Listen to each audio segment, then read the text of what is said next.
Current time में रुपए credit card के थ्रू यूपीआई पेमेंट बहुत ही धड़ल्ले से हो रहा है, बट यहाँ पर एक दिक्कत भी हो रही है।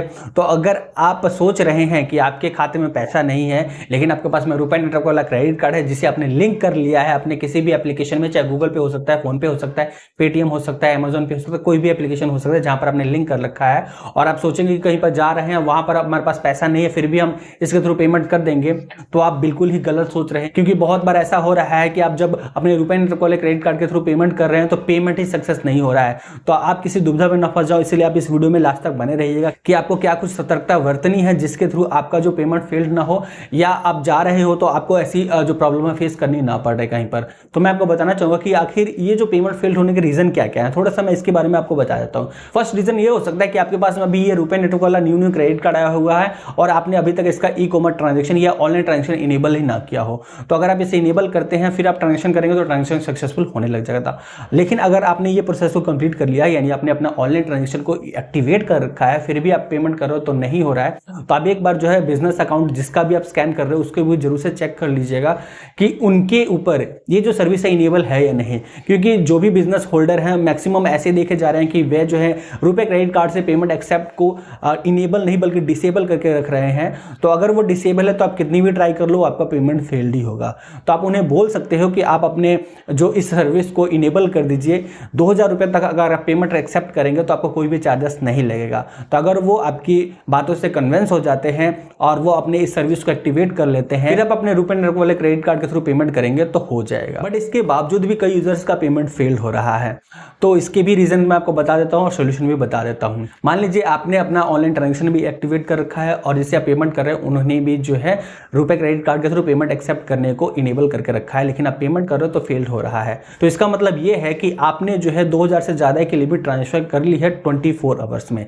क्योंकि देखिए यहाँ पर अभी एक लिमिट सेट कर दिया गया है कि आप 24 आवर्स में 2000 रुपए ही ट्रांजेक्शन कर सकते हैं। कई बार ये भी देखा गया है कि एक मर्चेंट पर अगर आप 2000 रुपए ट्रांजेक्शन कर रहे हैं तो उस मर्चेंट पर दोबारा पेमेंट नहीं हो रहा है, लेकिन दूसरे मर्चेंट पर हो रहा है।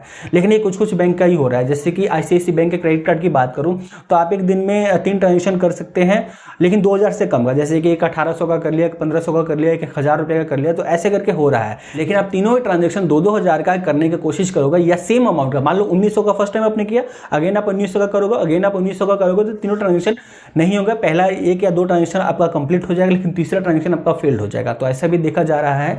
तो इसको आप चेंज कर सकते हो, यानी 2 से 3 ट्रांजेक्शन कंप्लीट करने के लिए आप अपनी ट्रांजेक्शन लिमिट को, ट्रांजेक्शन अमाउंट को चेंज कर दीजिएगा। 1000, 1500, 1200 ऐसे करके ट्रांजेक्शन कीजिएगा तो हो जाएगा। क्योंकि मैंने ऐसे ट्रांजेक्शन करके देखी है तो आईसीआईसीआई बैंक से 3 ट्रांजेक्शन हो गए, उसके बाद में ट्रांजेक्शन ही नहीं हो रहा था। एचडीएफसी बैंक की बात करूं तो 2000 रुपए मेरे एक बार ट्रांजेक्शन हो गए, उसके बाद से मैं ट्रांजेक्शन कर रहा हूं तो नहीं हो रहा है।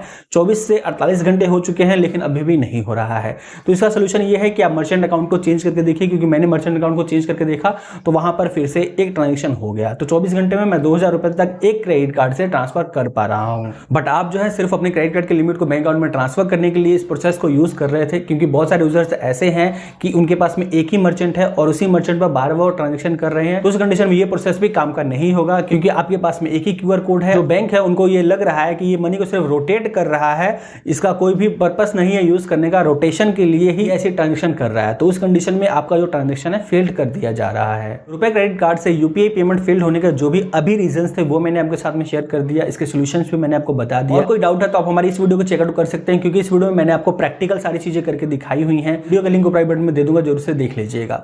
आई होप आज का इन्फॉर्मेशन आपके लिए हेल्पफुल रहा होगा और वीडियो आपको पसंद आएगा। वीडियो पसंद आया तो लाइक करके शेयर जरूर से कर दीजिएगा। साथ ही आपको हमारा ये वाला वीडियो भी जरूर से पसंद आएगा तो इसे भी जाकर देखिए। मैं आपसे मिलता हूं न्यू टॉपिक के साथ, तब तक के लिए जय हिंद, वंदे मातरम।